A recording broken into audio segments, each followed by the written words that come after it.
Hello friends, welcome to Ricky Adi's classes. Friend, जैसा कि आपको पता है कि रमज़ान का महीना आ चुका है, तो मैं अपनी तरफ से तहे दिल से आपको इस बाबरकत महीने की तरफ से मुबारकबाद देता हूं और उम्मीद रखता हूं कि आपका रोज़ा अच्छे से बीत रहा होगा। जी हाँ, तो मैं इस लॉकडाउन में इस रोज़े के टॉपिक को लेकर कुछ इंग्लिश वर्ड लेकर आया हूं आपके सामने, जो आपको जानना बहुत ज़रूरी है। आइए देखते हैं कि रोज़े से रिलेटेड कुछ इम्पॉर्टेंट इंग्लिश के वर्ड्स जो कि हमें इंग्लिश में जानना बहुत ज़रूरी होता है, आपके सामने प्रेजेंट करता हूँ। जैसा कि आपको पता है, सहरी एक वर्ड जो कि उर्दू वर्ड है, जो सहूर वर्ड से लिया गया है उर्दू के, जिसका मतलब होता है रात। जी हाँ, सहरी का मतलब होता है रात का, यानी सहूर मतलब रात, जिसे हम इंग्लिश में बोलते हैं प्री डॉन मील, यानी कि डॉन से पहले का भोजन। यानी डॉन मतलब होता है भोर, भोर के पहले का मील यानी कि भोजन, यानी कि a light breakfast before sunrise. Okay, आइए एग्जाम्पल देखते हैं। He is having a pre dawn meal in Ramadan. वह रमज़ान के महीने में सहरी कर रहा है। That's okay. नेक्स्ट हम पॉइंट की तरफ बढ़ते हैं, जिसे हम इफ्तार बोलते हैं। ओके, जिसे हम फतूर बोलते हैं, जो कि एक उर्दू टर्म से लिया गया है फतूर, जिसका मतलब होता है रोज़ेदार का खाना। जी हाँ, इसको इंग्लिश में बोलते हैं पोस्ट फास्ट मील, यानी कि बाद का भोजन, यानी कि आफ्टर सनसेट। ए स्क्वायर मील आफ्टर सनसेट, यानी कि एक ऐसा भोजन सूरज डूबने के बाद। स्क्वायर मील एक ऐसा मील जो कि एक अच्छा भोजन माना जाता है, उसे हम स्क्वायर मील बोलते हैं। तो इसका एग्जाम्पल होगा she is taking post fast meal in Ramzan. वह रमज़ान के महीने में इफ्तारी कर रही है।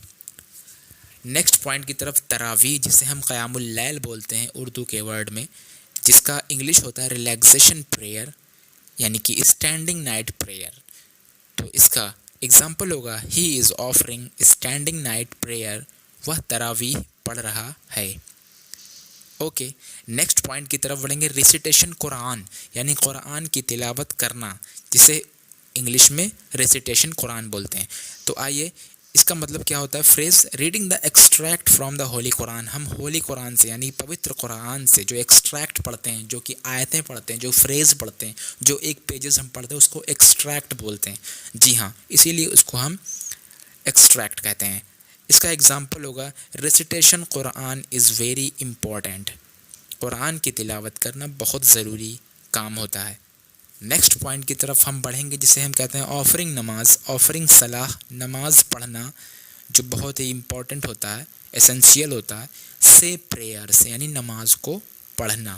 पाँचों वक्त की नमाज एक दिन में अदा करना, ये ऑब्लिगेटरी है, बहुत इम्पॉर्टेंट है। एग्जाम्पल देखते हैं। Offering 5 times namaz in a day is very essential. एक दिन में पाँचों वक्त की नमाज पढ़ना बहुत ज़रूरी काम होता है। पैटरनॉस्टर, यानी तस्बीह पढ़ना। पैटरनॉस्टर एक लिफ्ट एलिवेटर की तरह काम करता है, जो कि तस्बीह की तरह हम जब हाथों में विर्द करते हैं तो तस्बीह ऊपर नीचे जाती रहती है। तो उसी को ध्यान में रखते हुए पैटरनॉस्टर को लिया गया है। That's it. इसका मतलब होता है तस्बीह पढ़ना। रीडिंग बीड्स, यानी जो बीड्स को पढ़ते हैं, काउंट करते हैं, रीड करते हैं, बीड्स जो मोतियाँ होती हैं, उसे हम बीड्स बोलते हैं। तो read prayer beads to glorify Allah, जिसमें हम अल्लाह के हम्द को बयां करते हैं, अल्लाह की शान में पढ़ते हैं, कुछ अल्लाह की तारीफ़ करते हैं। तस्बीह से हम अल्लाह की शान में कुछ कहते हैं। Okay, he is reading tasbih. वह तस्बीह पढ़ रहा है या पढ़ रही है। आई होप आपको वीडियो पसंद आई है। मिलते हैं कुछ नए टॉपिक्स के साथ, तब तक के लिए टेक केयर, खुदा हाफिज़, बाय बाय।